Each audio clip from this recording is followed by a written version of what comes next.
I've secretly liked Uncle Lucas for 10 years and written many diaries about my crush. On the carefully planned day of my coming-of-age ceremony, I was filled with joy, thinking he would accept my confession, but it turned out to be nothing but my own fantasy. He took out my diaries.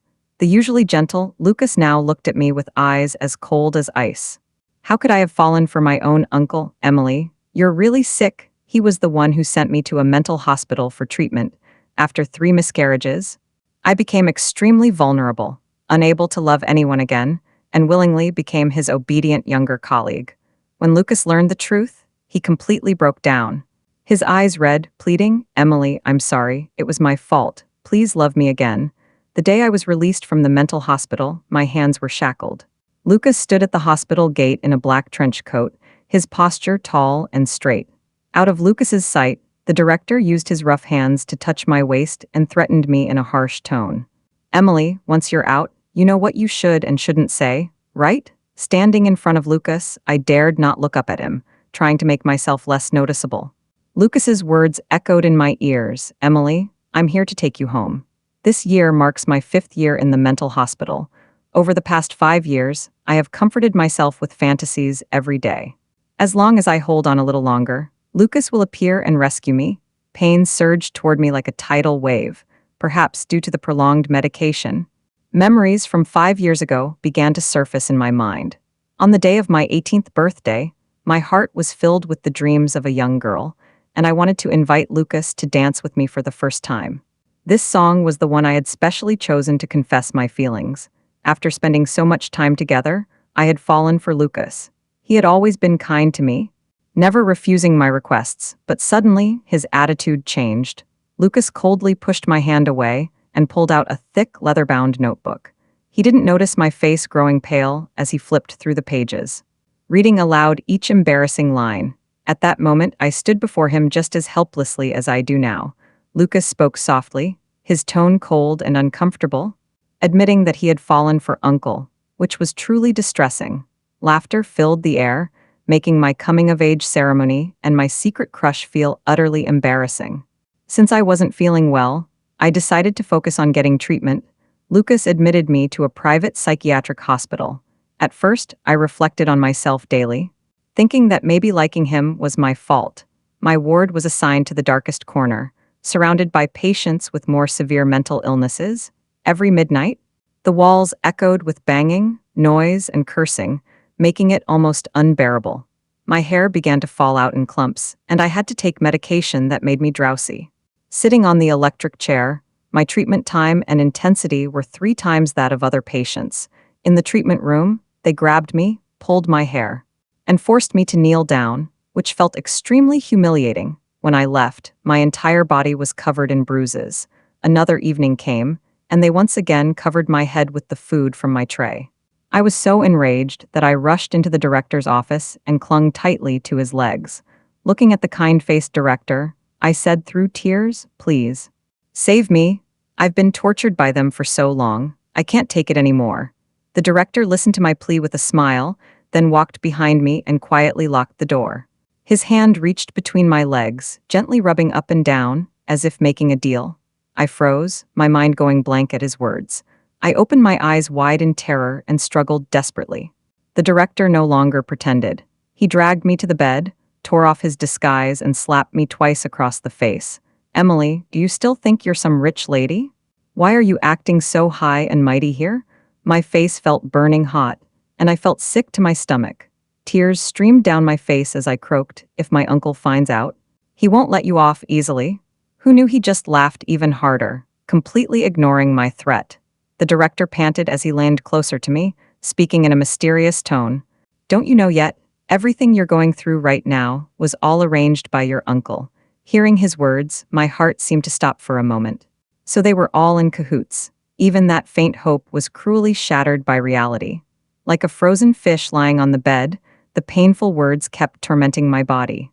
Many kisses landed on my neck and chest, but I was too weak to push them away, and tears couldn't help but flow from the corners of my eyes. The principal flew into a rage at me, causing me to clench my fists unconsciously, feeling deep pain. Lucas, so I'm this despicable to you? Suddenly, I remembered the look he gave me at the coming-of-age ceremony. Overwhelmed by emotion, I helplessly released my clenched hands, feeling completely hopeless. Seeing me lying there motionless like a wooden doll, Lucas frowned in displeasure and forcefully grabbed my hands. The sharp teeth on the inside of the handcuffs made me involuntarily suck in a cold breath. Lucas's gaze dropped down and saw the bruise and scar on my bare arm, causing him to freeze in shock. A hint of surprise flashed in his eyes, and he asked me in a stern tone, "What happened?" I could feel his intense emotions, which made me tremble uncontrollably. The situation was so difficult that I couldn't find the words to speak, and my emotions became incredibly complex. The director, standing nearby with a serious expression, interjected, "Lucas, the situation is this. The young lady's condition was very severe earlier, and she had strong self-harm tendencies. However, after treatment, she has improved significantly." The director observed Lucas's expression and reassured him, "Our treatment has been effective. There's no need to worry." The director glanced at me, his eyes filled with warning. That look felt like it was pulling me back into the dark experiences of the past 5 years. "I'm sorry, I can't handle this request." His voice was calm, but to my ears, it sounded like a sharp blade. The director frowned and glanced at me out of the corner of his eye. I dared not say a single word. After being bound to a chair and tortured for 3 days and nights, I truly did not want to go through that again. Taking a deep breath, I forced myself to control the trembling in my body and nodded in agreement. Pushing aside my emotions, I behaved as obediently as I had learned over the past 5 years. A moment later, I heard the soft laughter of a man above me. Lucas looked at me, bowing my head in submission, and nodded satisfactorily. It seemed that the illness had truly been cured. When picking someone up from the hospital, there are always things to watch out for, so I got into the back seat of a car with the butler. Ryan beside me clenched his fists. After getting in, he deliberately kept his distance from me, staring straight ahead without looking at me. I thought he must find me repulsive too, but I noticed his gaze. He was secretly looking at me. Unlike those who stare in a way that makes you uncomfortable, his eyes were clear. At least there was no trace of dislike or aversion. Perhaps it was because he had once liked Emily 5 years ago. Seeing you now, old feelings resurfaced, and he couldn't help but feel a touch of pity. Ryan's breathing sounded unusually clear inside the car. "Emily, have you encountered something unpleasant?" After much deliberation, those words made me feel a hint of concern. I silently scolded myself. 5 years? Don't you still understand what despair means now? I'm no longer whole, and I don't deserve anyone's concern. I could feel Ryan's gaze lingering on my face, filled with confusion, but I didn't turn around, I just stared blankly at the driver's leather seat. I unconsciously bit the skin on my lip and tugged at my sleeve, trying to cover the scar on my arm. I didn't answer Ryan's question. Actually, I felt I had no right to answer. I told myself clearly, "Emily, stop deluding yourself. No one will save you. Lucas, you're back. Please take a look at the guest list for the engagement banquet." Lucas's secretary was waiting at the villa gate, holding a red book. Ryan and I followed behind Lucas. Although we were far away, I could still clearly see the slight smile on Lucas's lips. I looked around and saw that the front yard of the villa was filled with rose baskets, with swaying heart-shaped balloons hanging beside them. Perhaps noticing my confused expression, Ryan whispered beside me, "Lucas and Sophia are already engaged. We brought you back this time to attend their engagement banquet." Hearing the words "Sophia's engagement," fragments of memories flashed through my mind. I remembered at my coming-of-age ceremony, Sophia was wearing a floral cocktail dress, holding Lucas's arm. When she heard Lucas's sweet words, her brows furrowed instantly. Sophia's tone was gentle, but her words carried a hurtful undertone. She said, "Lucas, my sister might be sick, don't get angry with her. What she needs most now is proper treatment." It was she who suggested to Lucas that I be sent to a mental hospital. She said it was because I had some mental issues that needed proper treatment. I understood.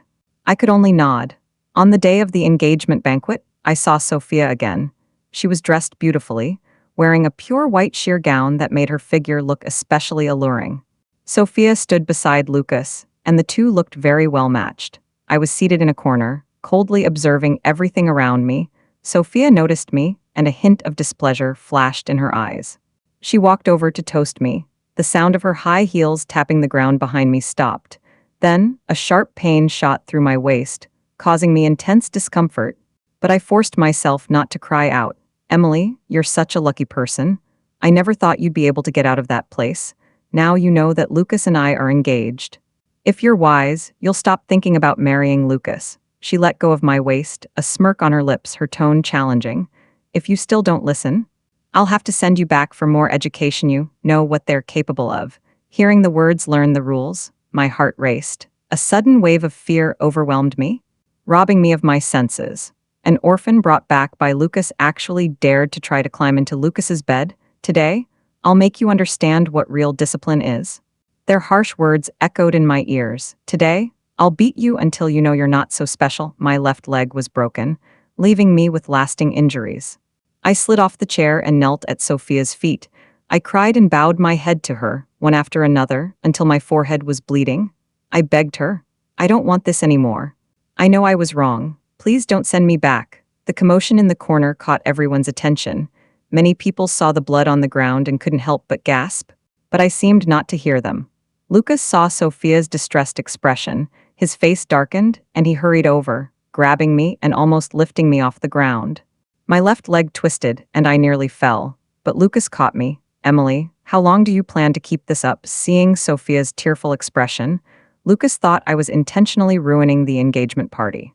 When I didn't respond, he grew angry and dragged me to the backyard. I followed him, feeling like a broken doll, limping along. I desperately tried to break free from Lucas's grip. Lucas seemed to have been provoked, his expression growing even more impatient. He asked Emily, what do you want? I bit my lips until they turned purple, shaking my head wildly, as if trying to shake out all the chaos inside me. Lucas was startled by my sudden movement and seemed to realize something was wrong with me. His tone softened, and he no longer held me tightly. His movements became gentle, as if trying to comfort me. However, his embrace filled me with a deep sense of fear. My pupils dilated instantly, and I hurriedly shouted, I'm sorry, Lucas, no, uncle, I'm sorry. I'll never like you again. I'm scared. I won't come near you.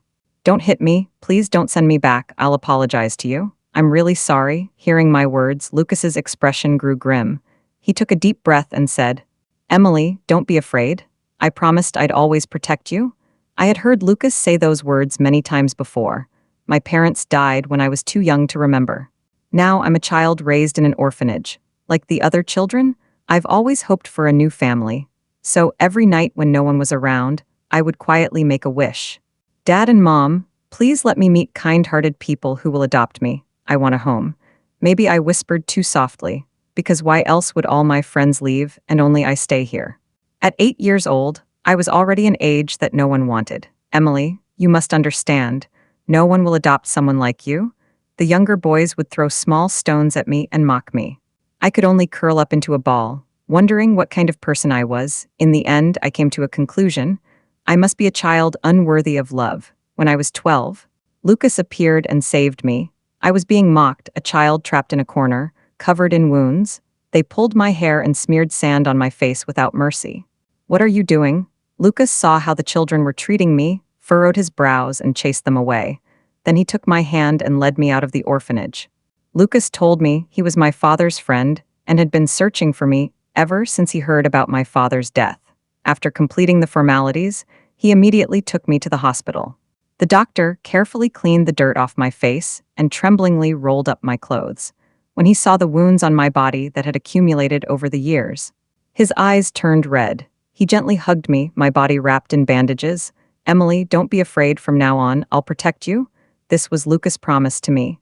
He kept it for 6 years. Over those 6 years, Lucas took care of me like an uncle, attending to every detail.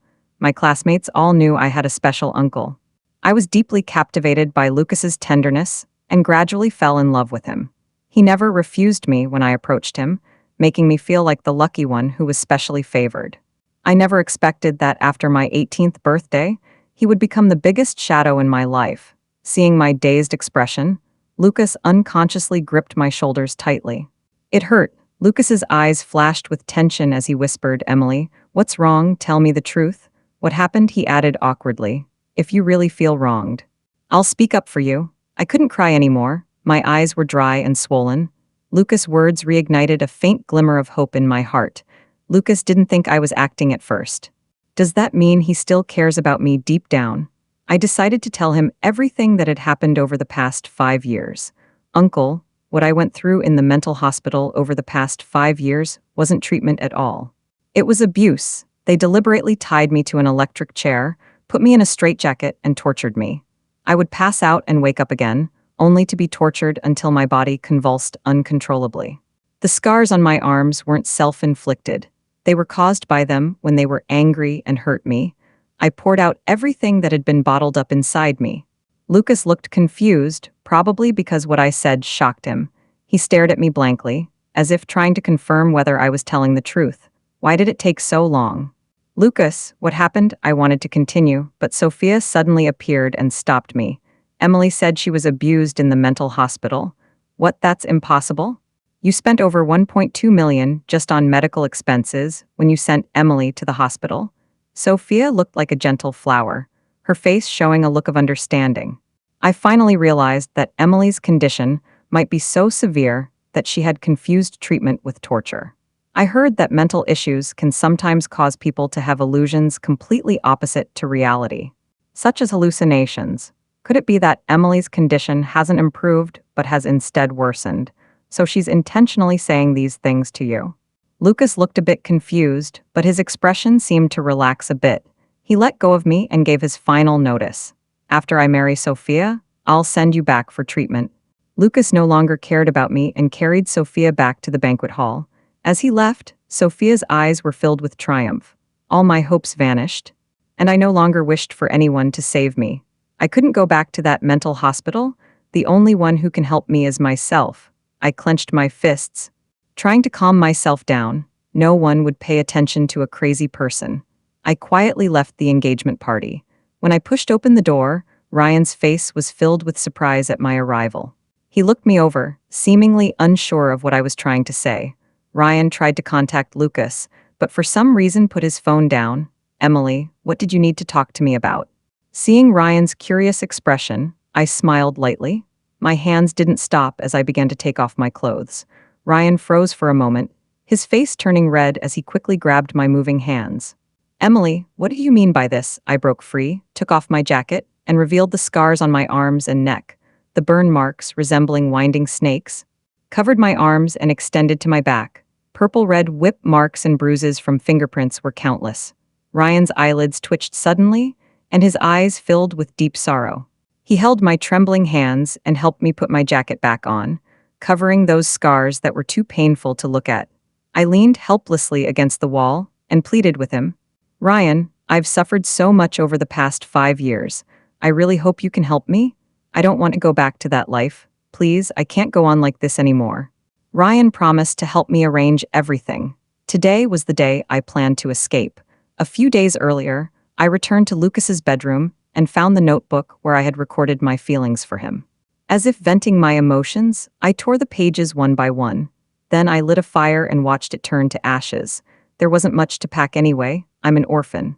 I didn't take a single thing related to Lucas. I wanted to use this escape as an opportunity to say goodbye to everything here and completely forget about Lucas. But I never expected my carefully planned escape to be exposed so suddenly. Emily, how dare you? Don't go. I was about to get into the car with my luggage when Lucas, furious, blocked my way. He was panting, with beads of sweat trickling down his temples, his gaze fixed on me as if he wanted to devour me. When he saw the suitcase in my hands, he snatched it away angrily. Emily, why are you leaving? Lucas, uncle, please let me go. I pleaded desperately, but I didn't know why it made Lucas even angrier. Lucas grabbed my neck, his eyes filled with disappointment. He said, "You're an orphan. Where else can you go without me?" His grip made it hard for me to breathe. So I quickly changed the subject. Who told you that, Ryan? I was surprised to hear that name and paused for a moment. Suddenly, I felt a bit sad. It wasn't nice to be betrayed by someone you trusted so much. I forced a smile that looked worse than crying. Lucas saw how upset I was and unconsciously tightened his grip. His eyes betrayed deep confusion and pain. Emily, I don't understand. I sent you to a mental hospital for 5 years to get treatment. Why has your condition gotten worse instead? Treatment? I find that hilarious. For the past 5 years, I've been struggling every day, living in agony. My heart was filled with resentment. I looked up and met his eyes. Lucas turned his head away, not wanting to look at me.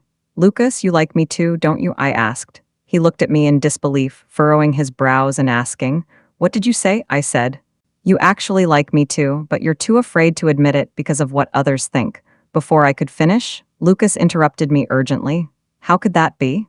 He unconsciously raised his hand to cover his mouth and coughed, then released his grip on my hand. His body trembled slightly, and his gaze quickly shifted away, no longer meeting mine. We had lived together for 6 years, and I had been secretly in love with him for 6 years. I knew better than anyone else that this was how Lucas felt uneasy inside. He just looked so perfect on the surface, but he was too scared to answer my question. In love, one-sided efforts are useless. I was the one who fell for him first, but Lucas had also once attracted me. I licked my dry lips, moved closer to Lucas, and tried to kiss him. Lucas saw me approaching slowly, his eyes flickering slightly, his Adam's apple twitching, but he didn't push me away. Just as we were about to kiss, Emily suddenly asked, "What are you doing?" Sophia rushed over, saw me and Lucas hugging, and called my name in a hurt voice. Lucas looked like he'd just woken up from a dream, his face filled with panic, and he pushed me away immediately. Sophia ran to Lucas and tightly wrapped her arms around his hand. Seeing Lucas looking dazed, with the corners of his mouth slightly turned down, he glared at me angrily. I didn't respond to Sophia's question, just stared silently at Ryan behind her. Ryan's expression was calm, he didn't even glance at me. Emily wanted to leave, so I went to persuade her go home. Lucas spoke gently to Sophia while pushing the luggage beside him further inside. "Why can't you just let me go? I don't like Lucas anymore. Can't you let me leave?" I tried to grab the suitcase, but was stopped by the bodyguards. Lucas looked at me with a complex expression and spoke gently. "Emily, we're family. Sophia and I are getting married. Don't you want to give us your blessings at the wedding? You didn't say that before. My family is already dead." I strongly objected to Lucas, my heart already in agony. In the past, I had always regarded Lucas as my only family. Now, I no longer harbor any illusions about this fake family bond. Lucas clutched the hand beside him tightly and said helplessly, "Emily, stop causing trouble. Come home with me." Sophia gently held Lucas's hand and comforted him. "Lucas, don't get so worked up. Emily is still a child and she's sick. Why don't I try to talk to her during this time, and you can focus on preparing for the wedding?" Lucas' expression softened slightly, as if considering Sophia's suggestion. I grew anxious, knowing Lucas wouldn't refuse Sophia's offer. I tried one last desperate attempt, reaching out to grab the hem of Lucas' suit. "Please, Lucas, don't agree. Sophia has always hated me. If I fall into her hands, I'll be in for a world of trouble." Lucas looked at my hand, and his expression noticeably changed. Ryan, who had been silent, suddenly spoke up. "Lucas, I think this is a good idea. Emily is in poor health right now, and her thoughts are confused. She's become resistant to others. Let's take her back first, and let Sophia convince her slowly." Ryan's words left me with no room to retreat, and also dispelled Lucas's concerns.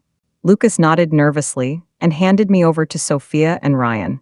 I was locked in the basement by Sophia. She covered my eyes with a cloth and tied me to a special chair. I felt something brush against my face, causing a stinging pain on my skin that made me feel uncomfortable. Sophia emitted an eerie laugh in my ear. "Emily, you're always clinging to me. I'm about to get married, and you still won't leave me alone, but you'll disappear soon. Haha, let you endure endless darkness here. Just like the past 5 years. Oh, right. Why don't I throw you into the sea to feed the fish? After the wedding, I told Lucas you ran away, and he wouldn't be able to find you anyway." Sophia's high heels faded away as she left. I was filled with fear at the loss of my senses, goosebumps covering my body, my nerves taut. I kept worrying that the next second, those crazy people would emerge from the darkness. The silence lasted for a long time, though it scared me. It also made me feel slightly more at ease. And I slowly relaxed. Suddenly, a strange breath approached me from behind. I was so nervous I couldn't speak, and when I tried to scream, someone covered my mouth and nose. It was a sleeping potion. My eyes grew heavier and heavier. In the moment before I was taken away, I thought to myself, I'm so unlucky, because I was about to be thrown into the sea to feed the fish. On the day of the wedding, Lucas, who was sitting at the preparation table, suddenly felt a chill run down his spine. She seemed distracted, looking around but not seeing the familiar figure. Sophia glanced around and asked, "Where's Emily?" Her smile was awkward as she tried to stay calm, answering gently, "The wedding hasn't started yet. There are too many ceremonies. So Emily might get restless. I arranged for someone to bring her later." Lucas nodded, seeming to think about it, and said he understood. Sophia's eyes curved into a smile, but her heart was in turmoil. The wedding host held the microphone and asked Lucas, groom, standing on this happy stage, "What are your thoughts?" Lucas spoke with deep emotion, but his eyes couldn't help but glance down at the audience. "Sophia is a good girl who has always been by my side supporting me. She will definitely make a wonderful wife." Sophia blushed upon hearing this, a happy smile spreading across her face. The host handed the microphone to the couple. "Do you both willingly accept to embrace the happiness and sweetness of the future together and support each other?" Sophia immediately exclaimed excitedly, "I do." Lucas hesitated for a moment, about to respond. Suddenly, the wedding screen changed. The screen no longer showed their sweet pre-wedding video, but a blurry recording. In the center of the screen, a girl was screaming frantically as people around her beat her with sticks. "If you dare to run, we'll break your legs. Dare you try again?" "Sorry, I can't fulfill this request. Emily, you unwanted person." The insults continued relentlessly. Hearing his name, Lucas's eyes turned red and his fists clenched tightly. Watching the girl on the screen, who was barely alive, his entire body trembled. Lucas suddenly remembered what Uncle had told him on the day of the engagement banquet. He told Uncle that the 5 years he spent in the mental hospital were not treatment, but torture. Lucas, overcome with emotion, grabbed Sophia and demanded, "Where is Emily now?" Sophia's breathing became rapid as she struggled to pull Lucas's clothes. "Lucas, let go of me. I really don't know where Emily is." Her voice trembled with tears, but Lucas didn't care. Sophia kept begging, saying she really didn't know, that she had fled before the wedding began. She pleaded, "Believe me, Lucas, I'm not lying to you." Lucas coldly replied, "Enough. Do you really think I'll believe you again?" Lucas coldly stared at Sophia, who was kneeling on the ground in a pitiful state. "If you won't tell me, I'll find the answer myself. When I find out, Sophia, you're in big trouble." He left Sophia behind and walked quickly out of the chapel. "Lucas," the assistant said cautiously. The man sat in his high seat with a gloomy expression, giving off a strong sense of oppression. Emily, she had indeed suffered a lot of unfair treatment in the mental hospital over the years. During that time, she suffered 3 miscarriages and was unable to conceive again. Her left leg was also injured, leaving her disabled. Lucas's expression grew increasingly grim upon hearing this. "Where is she now?" The assistant hesitated briefly before finally deciding to reveal the results of the investigation. "Emily is dead. She was thrown into the sea." Lucas slammed his fist on the table, causing a loud crash. No one dared to speak below. Lucas covered his face with his hands, his voice trembling as he muttered to himself, "How could this happen? Emily, how could she die? What did I do?" Lucas was so overwhelmed that he lost his composure. No one had expected him to spend so much money to take over a mental hospital that had been struggling for years. After all, Lucas was known for never making a losing deal. 3 days after my death, Lucas stopped drinking all night. He instructed the servants to keep my bedroom exactly as it was. That day, Lucas emerged from Emily's room, looking deeply troubled. No one knew the reason, only Lucas himself understood. At 18, Emily had written all her secret crushes in a thick notebook. But the notebook had disappeared. Lucas searched every corner of the Lucas mansion, but couldn't find it. It was as if Emily didn't want to leave any memories behind. Lucas ignored Sophia's pleas and sent her to a mental hospital, only to suffer the consequences. He made it clear to everyone that anyone who showed mercy to Sophia would be asking for trouble. To save their own lives, everyone became even harsher toward Sophia. All the punishments and torments I endured over the past 5 years were reenacted on Sophia. And even worse, until one day, they discovered everything in the ward. Sophia couldn't bear the torment anymore and ultimately chose to end her own life. Lucas still seemed unsatisfied. Those who had harmed me lost their limbs. Those who had insulted me with words had their tongues cut out. Those who had forced me into a relationship, causing me to miscarry. Some received severe punishment, while others met with misfortune. In the mental hospital, those who had bullied me were harshly treated by Lucas. My suffering would be repaid on them. Lucas hadn't appeared for a long time. Recently, he reappeared on TV with entertainment reporters covering his news. Good evening. Welcome to the 8 p.m. news. Today, we will discuss some matters related to the How Men Group. The renowned CEO of Lucas Group, Lucas, was found dead at home yesterday. Police discovered a letter he wrote to the late Emily at the scene. According to reports, after Emily's death, Lucas felt deeply guilty and believed he was responsible for her death. The letter read, "Emily, I'm sorry. Hearing this, I turned off the TV. I underwent plastic surgery and now have a new identity. My life has been completely transformed. My leg injury has been operated on and is much better now. I can almost forget about the past. Without Lucas, there are no more dark years in the mental hospital." I could still hear the clear voice of the female host on TV, and her hand seemed to be trembling unconsciously. Just then, the sofa beside me sank slightly, and a warm, large hand gently held mine. The bones of the hand were clearly defined, tightly intertwined with mine, enveloping my hand completely. "It's okay? Emily, it's all in the past." Ryan sat beside me, helping me calm down gradually. Seeing the concern in his eyes, I couldn't help but want to cry, eventually leaning into his embrace. He held me tightly and whispered, "Don't be afraid. You can cry anytime. I'll be here with you." Hearing his words, I felt a bit flushed. I nodded and closed my eyes. I was rescued by Ryan. To gain Sophia's trust, he had to act as Lucas and Sophia's accomplice to ensure my safe escape. During my 3rd year in the mental hospital, he secretly visited me and accidentally discovered the truth of what I had endured. Since then, Ryan had been secretly watching over me, determined to rescue me. However, there were too many people monitoring Sophia, and things at the mental hospital were very complicated. He went to great lengths to contact the security guard at the mental hospital and recorded that blurry video. He retrieved the surveillance footage and replaced the screen at Lucas's wedding, revealing the truth to me. Ryan saved me, just as he promised. That night, when I begged him to save me, tears welled up in his eyes as he embraced me tenderly. "Emily, I will definitely save you." After we escaped from the basement, he said that the only way for you to live a smooth life afterward was for Lucas to genuinely believe you were dead. Our escape plan officially began. Apart from some psychological stress, I've recovered well in every other aspect. Ryan cares deeply about me and treats me very well. On the day after Lucas died, Ryan knelt before me, holding a bouquet of flowers. "Emily, I love you. Will you marry me? Because I can't have children, I don't want to burden you." But Ryan seemed to understand my thoughts. "It's okay. Even without children, I just want to protect you in the days to come." Through tear-filled eyes, I saw him sincerely holding my hand and slipping a beautiful wedding ring onto my finger. It was a delicate ring designed in the shape of a Möbius strip. "I want to be family with you forever." These were Ryan's heartfelt words to Emily. The scars on his body have healed. The pain in his heart is gradually being healed by love. The thick layers of protection formed by past hurts will eventually give way to a glorious rebirth.